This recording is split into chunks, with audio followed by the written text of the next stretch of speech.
Hello friends, আজ বানাবো লাউ চিংড়ি। আমি এখানে লাউ এভাবে কেটে নিয়েছি। এখানে আমি চিংড়ি মাছ নিয়ে নিই। চিংড়ি মাছটাকে ধুয়ে নুন হলুদ মাখিয়ে রেখেছি। এবার গ্যাসে কড়াই বসিয়ে দিয়েছি। কড়াই বসিয়ে পরিমাণ মতো সর্ষের তেল দিয়ে দেবো।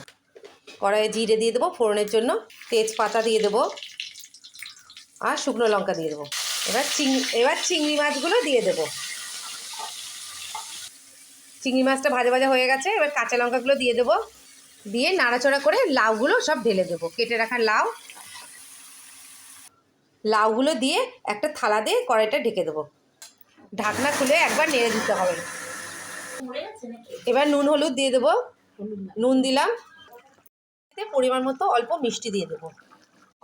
লাউ চিংড়ি কমপ্লিট হয়ে গেছে। এবার আমরা এখানে জিরে ভেজে গুঁড়ো করে রেখেছি, সেটা দিয়ে দেবো। বাস কমপ্লিট, আমাদের লাউ চিংড়ি হয়ে গেছে। দেখেন, এবার আমরা গ্যাসটা অফ করে বাস রেডি টু সার্ভ। বাই।